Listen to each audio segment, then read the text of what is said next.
All right, hello and welcome everyone. This is Ace, and in this video we'll take a look at the warrior DPS.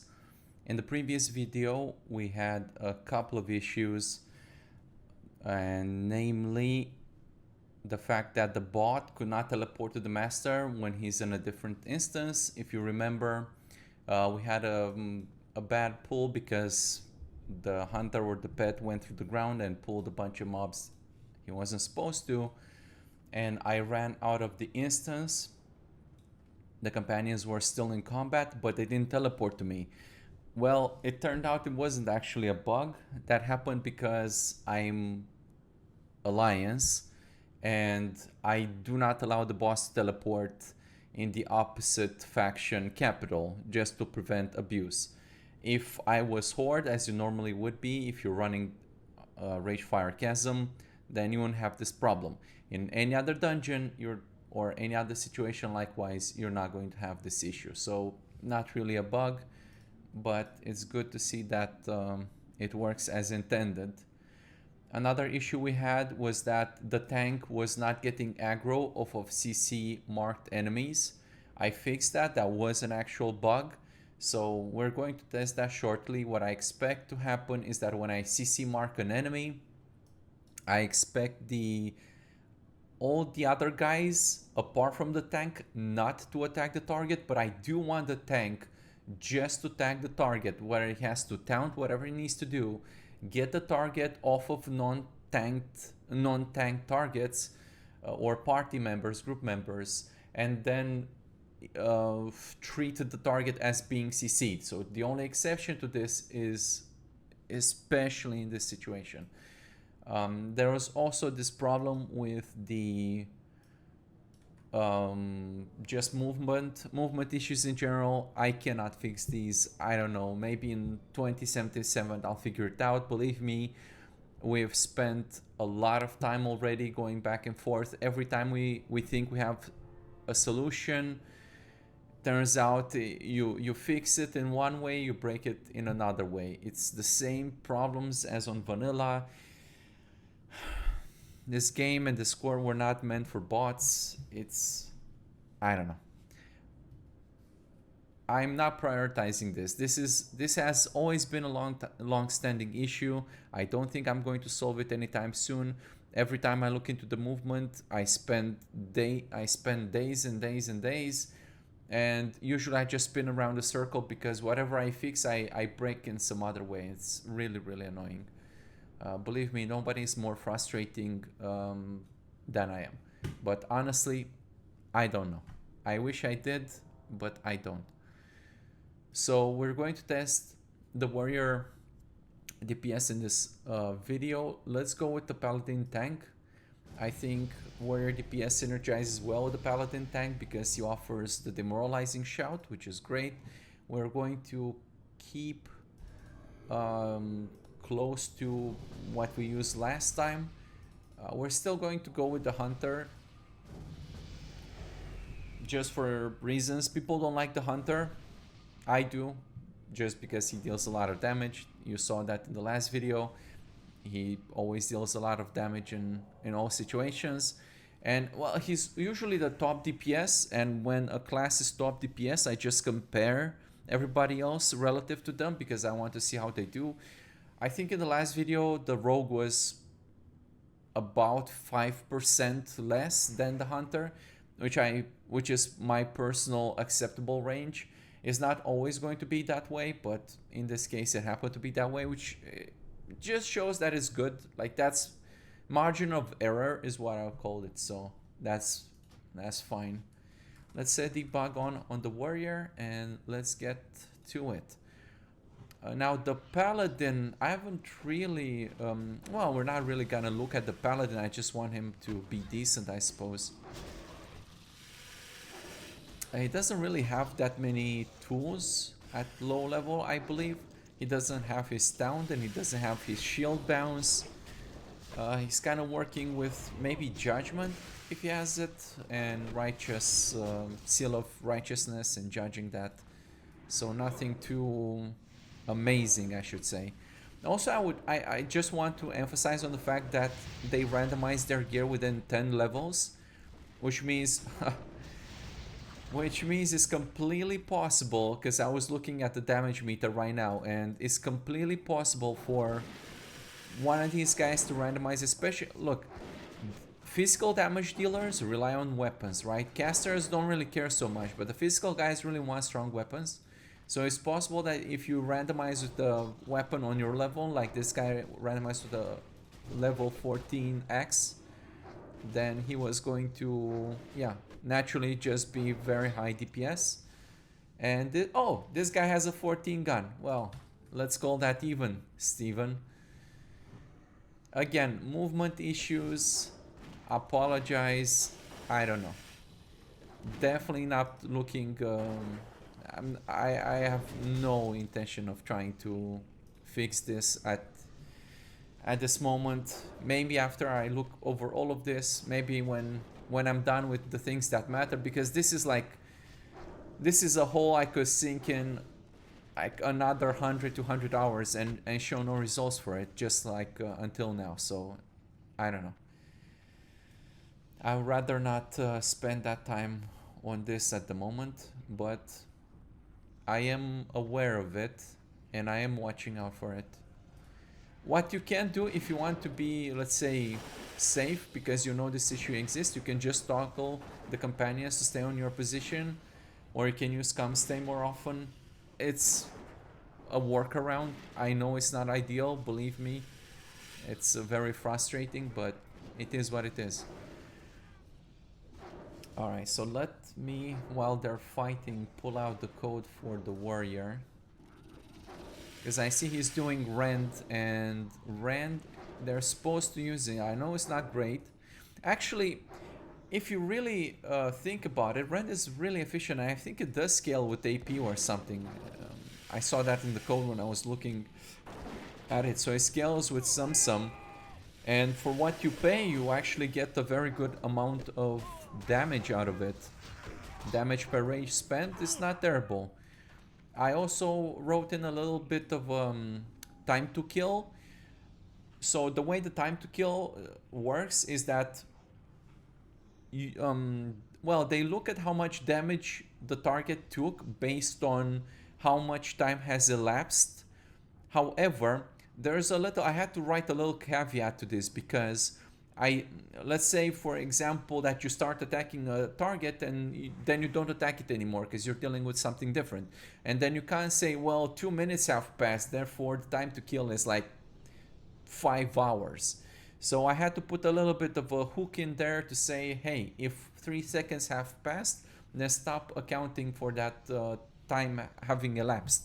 So otherwise they take the damage that the target is missing divided by the time that has elapsed, and they come up with that number. Is it perfect? No. Does it work in like estimatively? Yes. Yes-ish. Yes, it does. So I use that for a whole bunch of stuff, especially damage over time effects. So if you have something like Rend that needs, I don't know, 12 seconds, then I say, hey, you need to make sure that the target will be alive for at least 12 seconds before you apply the Rend. So otherwise this damage is pretty efficient.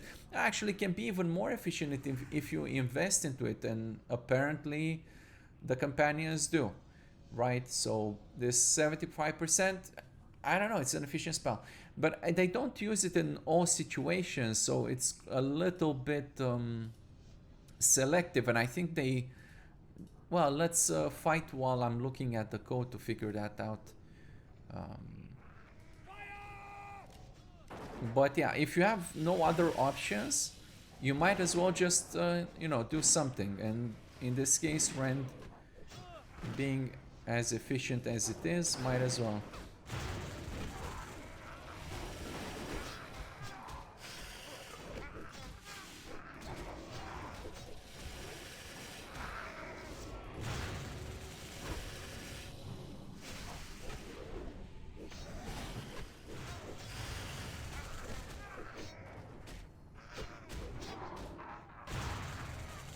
Alright, so the way I see it, okay, so the warrior DPS is looking, first of all, if only he's only going to cast this if he's in battle stance, which means at some point when he's getting berserker stance, he's not going to cast it anymore, because if we look at the spell, you can only cast Rend when you are in battle stance and defensive stance. So obviously the warrior DPS has no business being in the defensive stance, and the battle stance is not ideal once you get berserker stance, because it doesn't really give you anything apart from threat reduction, which the berserker stance gives you as well on top of the critical chance it gives you, which means battle stance is just something that you might occasionally find yourself in just so you can charge at enemies, after which you immediately switch to berserker stance.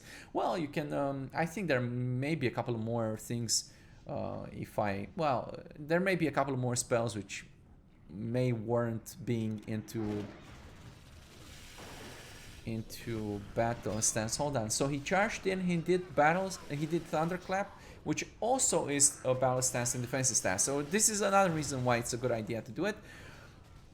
Thunderclap is pretty good. Not only is it good damage wise, but the attack speed reduction is actually one of the better, I would say, probably the best damage reductions or mitigations in the game. Attack speed is a damage multiplier, right? So using this is a no-brainer. I really love the talent because it gives you additional slowing effect, which is great. It costs less rage and increases the damage, like just basically win. I don't remember off the top of my head if they go for the talents for it. We'll see in higher level dungeons.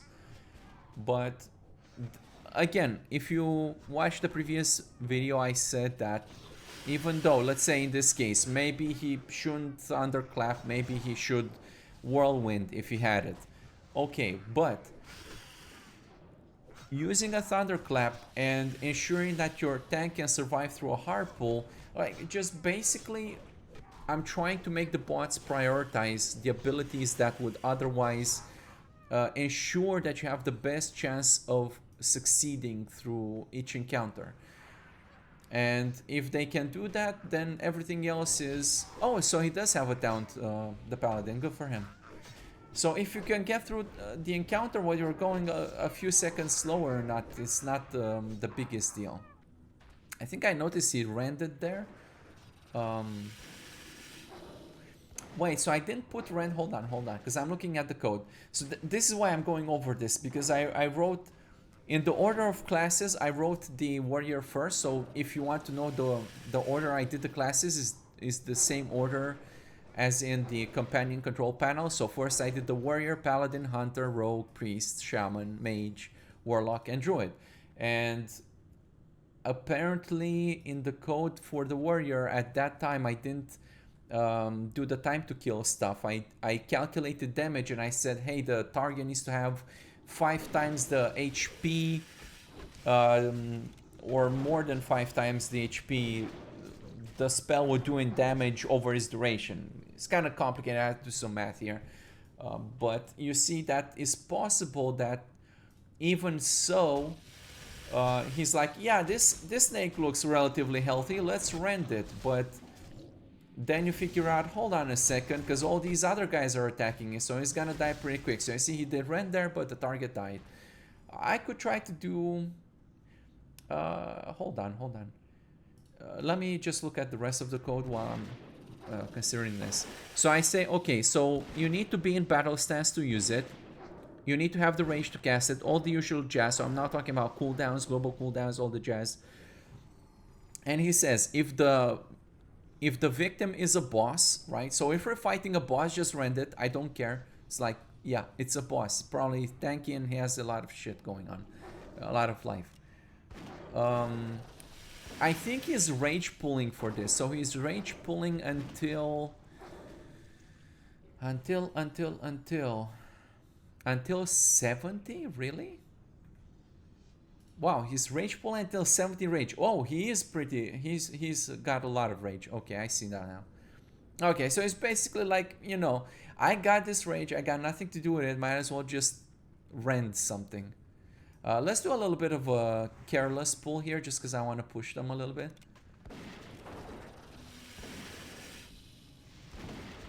So I just want to wait and see if he's gonna do it at 70. I'm not sure if he... It's kind of surprising that low-level warriors are building that much rage. I don't remember where I put the heroic strike usage. Yeah, he ran it at 70. And he hamstrung, so that's also a rage dump. Why isn't he... Hold on. This is not correct. This is not correct. Yeah. So, see, this is why it's good to do this. So what happens is that... Okay, the code changes very quickly because, yeah, it's just a lot to go through. And I made changes, and it's hard to backtrace some of these changes and to fix all the stuff when I'm adding a new function or I'm changing the way something works. Is difficult for me to like figure out. Yeah, I used it in 50 other places, great, and try to figure out where all the other places are that need changes as well. So this may be one of the situations because I don't see him. Let me look at the yeah, he's not heroic striking. That's a huge deal. That's a lot of damage. That's why he has so much rage, because if you were heroic striking, and surprisingly he's still keeping up without heroic striking.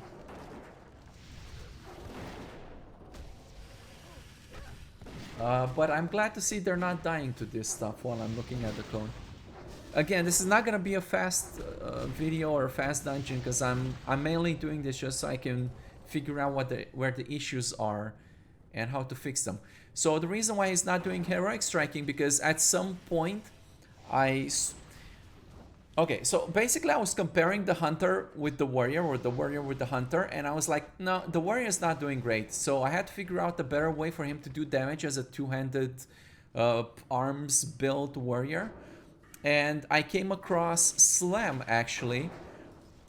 And when you take these points into Slam, and even beforehand, I have to test this, I don't know, but when he had these 2 points into Slam, the slams were really good, and I managed to make him cast the slams like very quickly after he resets the swing timer, so he's pretty efficient with slamming, probably even better than a human in some ways.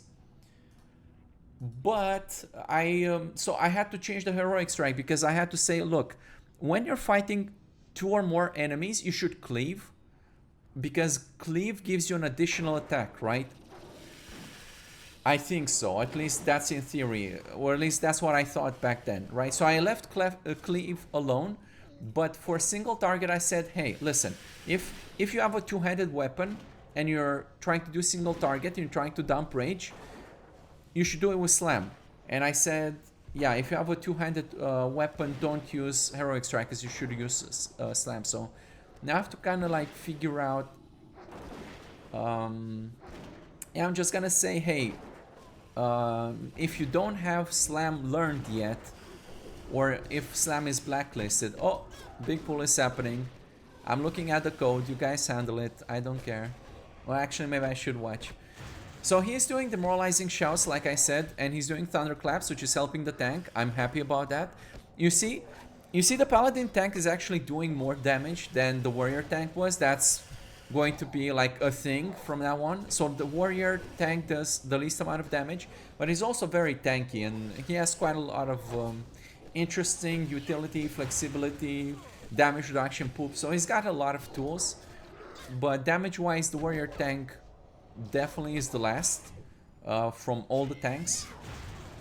And when I say all the tanks, I mean Shaman tank as well. Shaman tank is the, like, probably the highest, if not the highest damage dealing. Just the same as in vanilla. People don't know, they don't know about this. They ask sometimes, hey, why is there a Shaman tank in the spec here? What the hell, man? Yeah, Shaman tank is a real deal. He can tank dungeons, no problem, and we'll get to him. No, don't worry about it. In time, we'll get to him. Oh, I also, if you look at the debug log, you see that he's using Gift of the Narrow, so Naru. I don't know how is that pronounced, but Yeah, I wrote in the ratios, so they're supposed to use ratios. That's cool. I'm not really sure. I have some.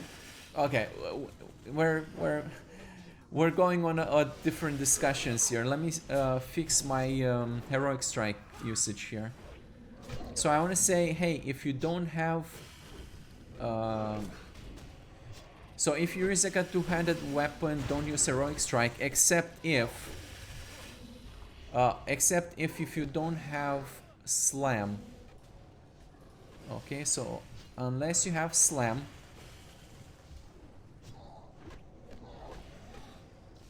or slam is blacklisted, that's also possible.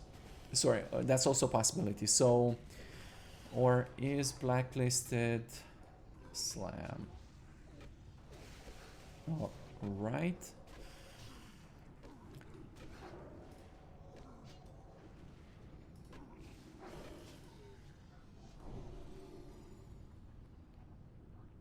Okay, let me hot reload this and see if the change applied, and we'll see if he starts using a heroic strike.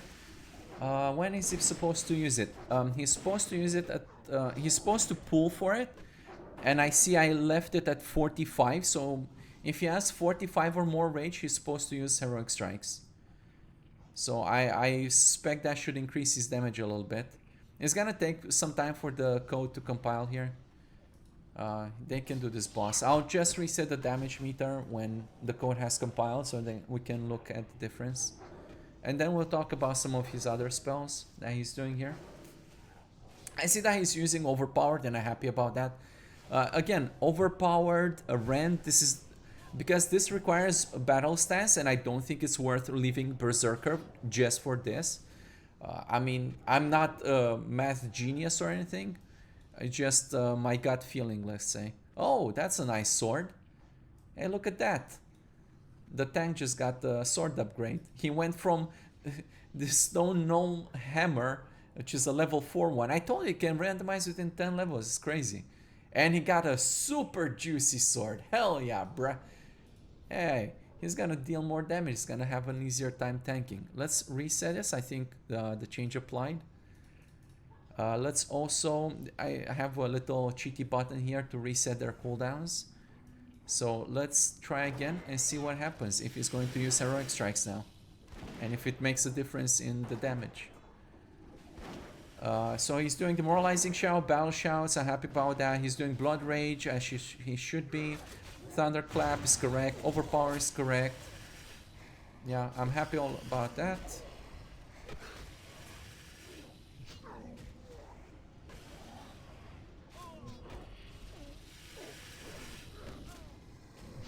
I still don't see heroic strike. What the hell did I do wrong then?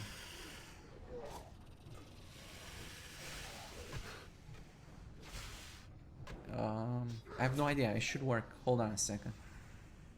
Something is weird. Something's weird.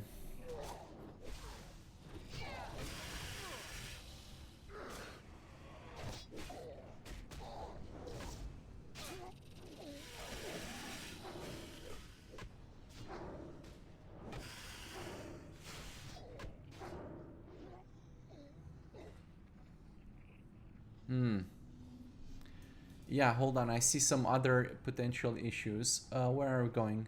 Well, at least they're handling all this stuff.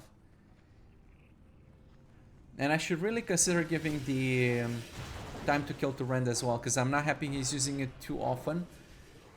Basically, like, there are a few situations here where you should use it. I forgot to say about the time to kill.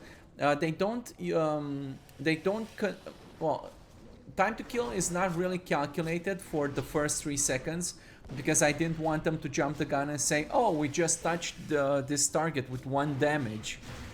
Basically, time to kill is, I don't know, too high or too low or something like that. Like, it will give errors. So I say, okay, wait for 3 seconds for stuff to get normalized and then consider the time to kill, because it was just messing things up. So you may notice for certain classes, a good example, because I worked on the druid recently, And I said don't mangle as a cat, which increases, I guess, shred damage and whatnot if the target is not going to be alive for 12 seconds. It increases shred damage and bleed damage. You might say, but what, shred damage? Well, yeah, but if he's going to just shred twice and the target is dead, who cares, man? You know, it's like if the time to kill is so little, you might as well just not bother. And that's actually a true fact. And for other classes, you might notice that. Especially for the dot classes, because like warlocks in particular, because they have a lot of dots and they need really high time to kills, and instead of them wasting their time to kill to dot things, they would just hellfire, for example, or spread corruption or whatever else. So they just overall kill stuff faster. But you might notice weird stuff where you're like, why doesn't the cat mangle straight away? Well, because he doesn't know, in the first 3 seconds, he doesn't know if the target is gonna die too fast to bother. Again, weird movement issues. I don't know, I messed up the heroic strike here. I'm trying to figure out. I may have to rewrite the heroic strike because I made a weird thingy going on there.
Alright, let's try this. I had some, yeah, it was a bug, basically.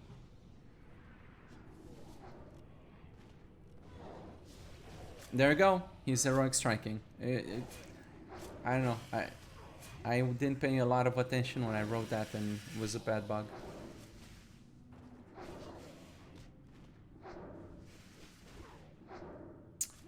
Okay, let's reset this and take another look. There's still plenty of packs to test this on. But I'm just right-clicking this, so I mean they're doing fine. I'm not even looking at the screen basically. I'm just looking at the code. So they're handling this. Let me do the time to kill for the rend while I'm at it, so I don't forget about it. So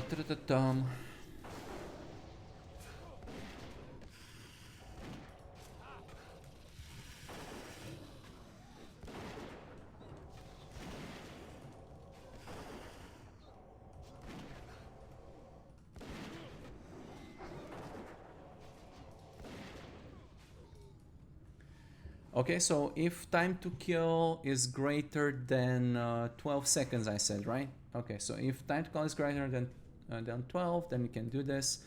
Actually, let me punch this in because the DPS code and the tank code is separate, so I kind of have to like do it in on both sides. I mean, they're slightly different, so they're not.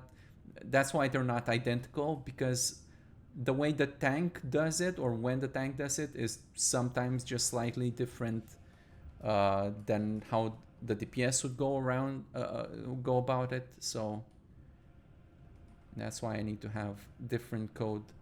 Okay, so I punched that in, and that should be the case. Let's reset that again. He shouldn't use rend unless the target is going to live for more than 12 seconds. And the situations where that can arise is if someone would get tagged a little bit, like by the tank, just gets grazed a little bit, and the tank is handling somebody else, and the warrior may look at that target and be like, yeah, well, this guy you know, after 3 seconds, he's starting, the time to kill starts to get calculated, and he'd be like, yeah, well, this guy is gonna live long enough. Again, it's not the worst thing because he's still doing this as a rage dump. So if he's got 70 rage or something, I like at that point you gotta do something. And now because he's going to use Heroic Strike at 45 rage, again, movement issues, it's very annoying. He's going to use Heroic Strike at 45 rage, then it's very unlikely that he'll often reach 70, so he needs to dump.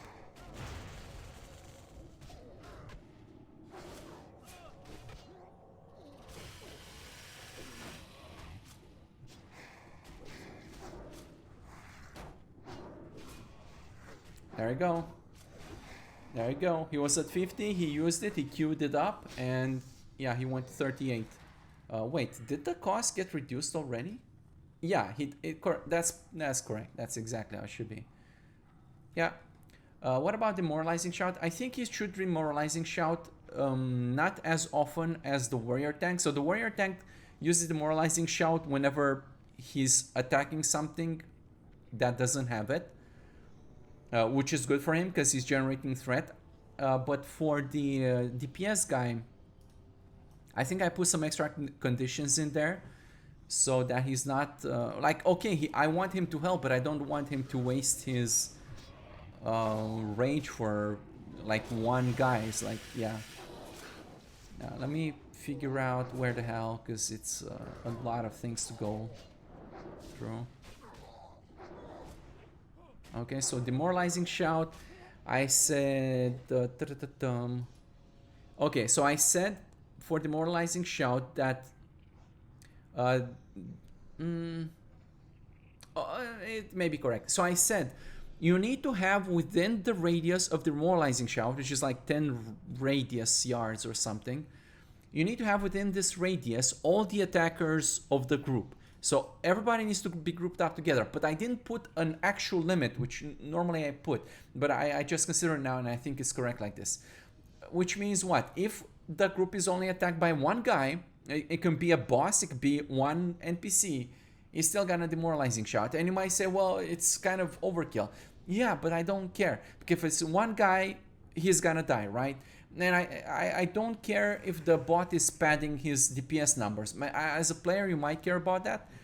As a bot, I don't care, right? So if your argument is, well, the target is gonna die, there's no need to Demoralizing Shout him. My argument is, the target is gonna die. Why do you care if the bot is doing more damage or not? He's gonna die anyway, so whatever, man. You know, because then if I do it like this, then I eliminate a lot of situations where maybe he's fighting some elite, maybe it's you and him, or it's like, I don't know. Then you're just about to die and just that Demoralizing Shout has saved you by 1 HP. I don't know. You know what I'm saying? Like, what's he gonna do with 10 rage? Cast another Heroic Strike? Give me a break. That's not gonna... I guess it could go both ways, I suppose. But, I don't know. I think it's a debatable point, and believe me, in my head all of this stuff is really debatable at the end of the day, and I've debated a lot of it in my head, but I don't know. There could be 2 targets, you know, there could be 2 targets or 3 targets or 1 target, or just do the thing, man. Because I don't care if he's padding the stats. To me, it's not important. I just look to see, okay, is he doing the thing he's supposed to be doing? Yes. Are these guys demoralized? Yes, perfect. But as far as... Where is it? Where is it? As far as Thunderclap is supposed to go, he's waiting for at least 3 targets. Even though Thunderclap can hit 4 targets, I think at 3 targets is like a good amount of damage, even if you don't have the talent, so it's pretty good to use it. And also the attack speed reduction is great, so I like it. He charges in, first thing, Thunderclap, second thing, Demoralizing Shout. Perfect. Yes, thank you. So now the Paladin tank is having a very nice time, right? So you'd be like, yeah, but he's not doing as much damage as the Hunter. Well, You'll see that not that many classes do. I don't know. Oh, but Beastmaster Hunter, no, like Marksman Hunter is doing great, man. Everybody can play Beastmaster, no problem. Now the Hunter, the Marksman guy, eventually he gives AP buff, and eventually he gets the talents for the mark, right? So soon he's gonna start putting points into this, and guess who benefits? The tank, because you can have what? You can have a physical, you can have a warrior tank and a bunch of mages and warlocks, and you know they're not gonna benefit from it, and the tank otherwise has a very hard time. The tank has a very hard time keeping threat when he's dealing with mages and warlocks in the group, right? So this is gonna help. And okay, so another point, right? Is it going to take longer for the hunter to apply Hunter's Mark on every single target and do this thing? And is he gonna waste some points as opposed to just going for mana efficiency? Yes, like this is at the detriment of the hunter. But who, well, yeah, because the hunter is not using melee attacks, right? So it's at the detriment of the hunter. He's investing 5 points, but who benefits? Mainly the tank. Like there's no way you're not gonna have a tank in the group, right? So the tank benefits. If you have to hold threat from rage casters, which is very often the case, then yeah, that's a great thing to do. Is a player ever going to invest those 5 points? Very unlikely. Why? Because it doesn't pad your DPS numbers and you don't feel good about it. But the bot don't care, bro. So this is the sort of decisions I'm making with the hunters. I don't know what he's not using on this target. I think the target needs to be like 75% HP or higher, or it needs to be a boss. Then he'll just do it whenever. Hold on a second, because I want to test the thing that didn't work yesterday, right? So we're gonna do this. We're gonna do that, right? So first, let's kill the ads, and then we kill the boss. So we gotta say focus mark cross. But we gotta remove the focus from this guy so he can do his job. Everybody already has Moon by default. Let's go, boy. Right, so he picked this guy up, which is great. Yeah, he also CC'd him. That's great. I like that. That's perfect. I don't like the fact that they're attacking the melee guy. And now he went for the hunter's pet. By the way, all the hunters, I guess we'll talk more about that at the time, but the hunter pets are fully kitted out, right? So they know all the spells, they know all the talents. I wrote logic for all their spells. I even gave them... Oh, okay. Okay, this is perfect, right? That's exactly how I want this to work, right? So basically, if this mob would attack anybody but the tank, I want the tank to go and pick him up. And after he picks him up, I want him to not attack him anymore. Why? Because if, say, a mage tries to polymorph this guy, he's gonna CC, that's perfect. I have nothing against that. Anybody should CC this guy. But say a mage tried to polymorph, and I told the mages, or anybody else who's trying to CC, don't CC if somebody is auto-attacking this guy, right? Because you could be casting the polymorph and somebody is auto-attacking or any attacking, or it may have dots on it or whatever, and you might break the polymorph as soon as is done casting. So that would be a waste, right? So that's why everybody has to stop attacking this guy altogether. But do try to get his attention, because I don't want some random CC target going after my healers, as it often happens. But as I was trying to say about the pets earlier, they have all the spells, all the talents. I give them full logic, and I even gave them tank logic, as in the pets will try to behave like tanks in a sense, but they'll not try to undermine the tanks too much. As in, if this guy, let's say, was going after my healer, and I didn't have a tank in the party, or just like it did earlier, the pet went and picked him up, which is great. I want that to happen. Go pick him out, go growl at him, whatever. Don't growl in a raid, or if you're attacking a boss, right? Or if you don't have... I guess we'll look at the pet, because I don't remember it by heart. It's quite a lot of conditions. But basically, that's what I want the Hunter Pest to do, because they all have Growl, and I want them to try to use Growl in to peel for group members and just use their abilities correctly, and they focus pull for their big abilities, and they focus pull for Growl and all the jazz and all the good stuff. All right, so as you can see, the warrior also sundered, and I told you he's going to sunder in the previous video. I told you that he's going to sunder against bosses only. I just think all the other mobs die too quickly, and you might as well just in that situation, yes, if you're fighting a pack of mobs and they're all gonna die so quickly, and you might as well just not bother and use that range to whirlwind, whatever, deal some damage, kill them quickly. And the tank can do sunders because he builds range, he builds threat off of it, and also he's got not that many other abilities to cast. So for the tank is fine, but for the DPS, even though if you go to Discord, to the Fighters Club Discord, they will say, well, yeah, you should sunder up until 50%, blah blah. Of course, the companions know how much armor the target has, so they're not gonna sunder a target that doesn't have armor. So they know exactly at each and every step of the way how much armor the target has. Yeah. It happens sometimes, quite often, not always. It kind of ebbs and flows how much damage the warrior does. If he didn't say demoralizing shout and thunderclap, I'm not sure about thunderclap. Thunderclap in particular does quite a good amount of damage. Well, okay, I take that back. Doesn't deal that great damage. If you start putting points into it, it deals better damage. I'm not sure if this guy would. If you go to a trainer, for example, let's go to Stormwind. If you go to a trainer, any trainer, doesn't even matter which trainer, they will learn their spells and talents. I used to, in the past, on Vanilla, I used to have it that you have to go specifically to their class trainer.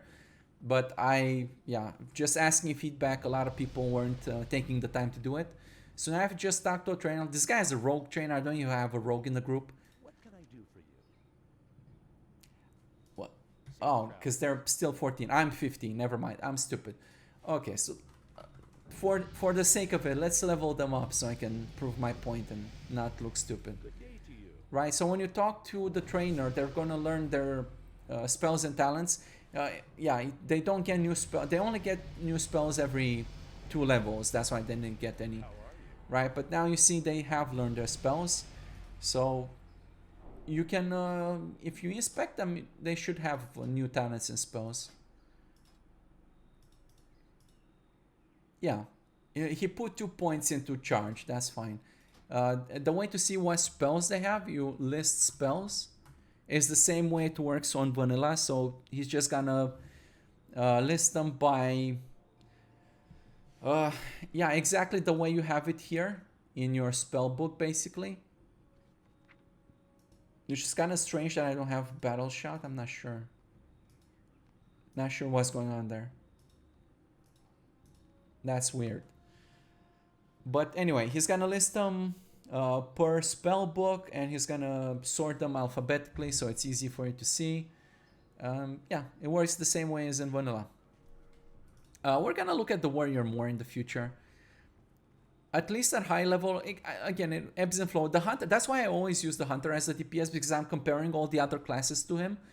He just does good damage. I don't know. I worked pretty hard on the hunter because you had to figure out the whole thing with the auto shot, and all the other shots basically need to kind of take into account his shot timer.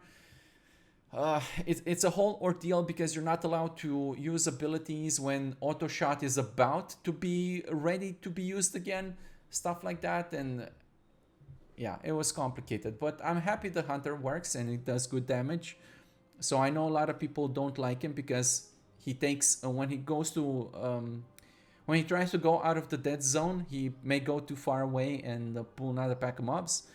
Of course, I showed you that if you pull back and you're careful about it, you can mitigate all these circumstances. But even so, the damage is, yeah, you can see it from the very first dungeon. You cannot go wrong with it. He was DPS last time. He's still top DPS this time. I don't know. It's he just does what he's supposed to do. That's it for this video. There wasn't the problems that I found I fixed live, so yeah, we'll test them more in previous in next dungeons, so it's not a problem. In the next video we'll look at Paladin tank. We'll see what he does. He's doing very well though. He's doing very well, but I just want to see the rotation, because you see it's possible that some time has passed since I first wrote the logic for these classes. So it's possible that I have changed things or improved things or came up with better things. So it's good to go over them again. Alright, see you in the next video. Thanks for watching.